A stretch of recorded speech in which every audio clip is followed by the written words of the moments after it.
அடுத்ததான் நம்ம என்ன பார்க்க போகிறோம் அப்படின்னா 6ஆம் வகுப்பு 3ஆம் பருவத்தில் இருக்கிற 2வது இலக்கணம் பெயர்ச்சொல் அப்படிங்கிறதான் பார்க்க போகிறோம்.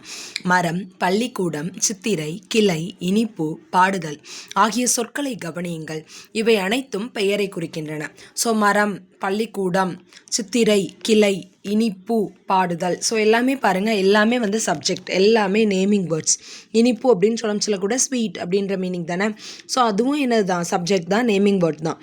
ஸோ பாடுதல், சிங்கிங் எல்லாமே என்னதான், நேமிங் வேர்ட்ஸ் தான் அப்படின்னு சொல்லிட்டாங்க. இவை அனைத்தும் பெயரை குறிக்கின்றன. இவ்வாறு ஒன்றன் பெயரை குறிக்கும் சொல் பெயர் சொல் எனப்படும். ஸோ வந்து ஒரு இதோட நேமை குறிச்சிச்சு அப்படின்னாலே நம்ம அதை என்ன சொல்லிடுறோம், பெயர் சொல் அப்படின்னு சொல்கிறோம். சித்திரை அது ஒரு மாதத்தோட நேம். கிளை அப்படிங்கிறது மரத்தில் இருக்கிற கிளையோட நேம். ஸோ பெயர் சொல் 6 வகைப்படும். அவையாவன: பொருட்பெயர், இடப்பெயர், காலப்பெயர், சினைப்பெயர், பண்பு பெயர், தொழிற்பெயர் அப்படின்னு சொல்லிட்டு 6 டைப்பாக பிரிச்சிருக்காங்க. ஸோ பொருட்பெயர், இடப்பெயர், காலப்பெயர், சினைப்பெயர், பண்பு பெயர் மற்றும் தொழிற்பெயர் அப்படின்னு சொல்கிறோம். ஃபஸ்ட்டு பொருட்பெயர். பொருளை குறிக்கும் பெயர் பொருட்பெயர் எனப்படும். இது உயிருள்ள பொருட்களையும் உயிரற்ற பொருட்களையும் குறிக்கும். ஸோ ஒரு பொருளோட நேமை குறிச்சிச்சு அப்படின்னா நம்ம அதை என்ன சொல்கிறோம், பொருட்பெயர் அப்படின்னு சொல்கிறோம். அது உயிருள்ள பொருளாகவும் இருக்கலாம், உயிரற்ற பொருளாகவும் இருக்கலாம். மரம், செடி, மயில், பறவை, புத்தகம், நாற்காலி. ஸோ இந்த மாதிரி மரம், செடி, மயில், பறவை அப்படின்னு சொல்லமிச்சில் அதெல்லாம் உயிர் உள்ளது. புத்தகம், நாற்காலி அப்படின்னு சொல்லமிச்சில் இது உயிரற்றது. ஸோ ஒரு பொருளோட பெயரை குறிக்கணும். இப்போ மாறன், இந்த மாதிரி நம்ம வந்து மனுஷங்களோட பெயரை கூட சொல்லிக்கலாம். இடப்பெயர். ஒரு இடத்தின் பெயரை குறிக்கும் பெயர் இடப்பெயர் எனப்படும். சென்னை, பள்ளி, பூங்கா, தெரு இது எல்லாமே வந்து ஒரு இடத்தோட பெயரை குறிக்குது. ஸோ அதை இடப்பெயர் அப்படின்னு சொல்கிறோம். காலப்பெயர். காலத்தை குறிக்கும் பெயர் காலப்பெயர் எனப்படும். ஈவினிங் ஆயிடுச்சு அப்படின்னு சொல்கிறோமா, ஈவினிங்னா என்னது, மாலை.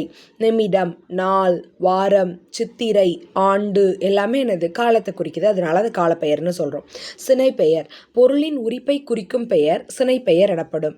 கண்ணு, கை, இலை, கிளை இது எல்லாமே என்னது, ஒரு பொருளோட உறுப்பை வந்து குறிக்குது, ஒரு பார்ட்டை குறிக்குது. ஒரு பொருள் இருக்குது, அந்த பொருளோட சின்ன பார்ட்டை குறிக்கிறது தான் வந்து சினைப்பெயர்னு சொல்கிறோம். கண், கை, இலை, கிளை இந்த மாதிரி சொல்கிறாங்க. மரம் அப்படின்னு சொன்னோன்னா அது பொருட்பெயராக மாறிடும். அதே இது மரத்தில் இருக்கக்கூடிய இலை, கிளைன்னு சொன்னோன்னா அது வந்து சினைப்பெயரில் இருக்குது.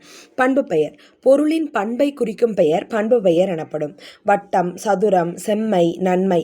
ஸோ வந்து ஒரு குவாலிட்டியை சொல்லுது அப்படின்னா இது என்ன கலரில் இருக்குது, ப்ரௌன் கலரில் இருக்குது, செம்மையான நிறத்தில் இருக்குது செம்மை, இது வந்து நன்மையானது, இது சதுரமாக இருக்குது, வட்டமாக இருக்குது, அதை வந்து டிஸ்கிரைப் பண்ணுறோம் அப்படின்னாலே அது என்னது தான், பண்பு பெயர் தான். தொழிற்பெயர். தொழிலை குறிக்கும் பெயர் தொழிற்பெயர் எனப்படும். படித்தல், ஆடுதல், நடித்தல். ஸோ ஒரு இதை வந்து நம்ம படிக்கோம் அப்படின்னா அது வந்து தொழிற்பெயர் தானே, ஒரு செயல் நடந்துகிட்ருக்கு. ஸோ இந்த செயலை குறிச்சிச்சுன்னா அது வந்து தொழிற்பெயர். மேலே பார்த்தோம் இல்லையா. ஸோ எக்ஸாம்பிளில் பாடுதல். பாடுதல்ங்கிறது ஒரு செயலை தானே குறிக்குது, அது வேர்பாக தானே வரும். எப்படி நேமிங் வேர்ட்ஸாக வரும் அப்படின்னா அது வந்து ஒரு தொழிலோட பெயரை வந்து குறிக்குது இல்லையா. ஸோ அவன் ஆடிட்டு இருக்கான், ஆடுதல் தொழில் புரிஞ்சிட்ருக்கான். ஆடுதல் அப்படிங்கிறது ஒரு தொழிலோட பெயர். ஸோ அதை தொழிற்பெயர் அப்படின்னு சொல்கிறோம். இப்போ அறுவகை பெயர்ச்சொல்களுக்கான எக்ஸாம்பிள் கொடுத்துருக்காங்க. காவியா புத்தகம் படித்தாள். புத்தகம் அப்படிங்கிறது ஒரு பொருளோட பெயர்.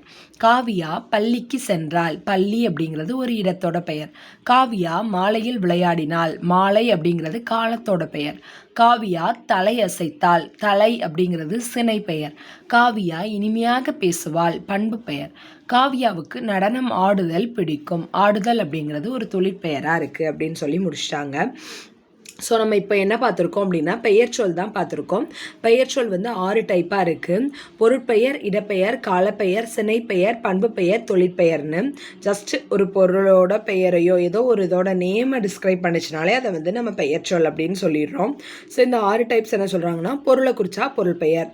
மரம், செடி, மயில், பறவை, புத்தகம், நாற்காலி உயிர் உள்ளதாக இருக்கலாம், உயிரற்றதாக இருக்கலாம். இடத்தை குறிச்சா இடப்பெயர். வீடு, வாசல், பள்ளி, பூங்கா, தெரு, சென்னை. காலப்பெயர். காலத்தை குறிச்சிச்சுன்னா காலப்பெயர். நிமிடம், நாள், வாரம், சித்திரை, ஆண்டு. பொருளின் உறுப்பை குறிக்கும் பெயர் சினைப்பெயர் எனப்படும். கண்ணு, கை, இலை, கிளை. பண்பு பெயர். பொருளின் பண்பை குறிக்கும் பெயர் பண்பு பெயர் எனப்படும். வட்டம், சதுரம், செம்மை, நன்மை. தொழிலை குறிக்கும் பெயர் தொழிற்பெயர் எனப்படும். படித்தல், ஆடுதல், நடித்தல். ஸோ 6 வகை பெயர் சொல்லுக்குமே வந்து அவங்க எக்ஸாம்பிளும் கொடுத்துட்டாங்க. பொருட்பெயர், இடப்பெயர், காலப்பெயர், சினைப்பெயர், பண்பு பெயர், தொழிற்பெயர். ஸோ அடுத்ததாக இடுகுறி பெயர், காரணப்பெயர் தனி வீடியோவாக பார்க்கலாம். Thank you friends.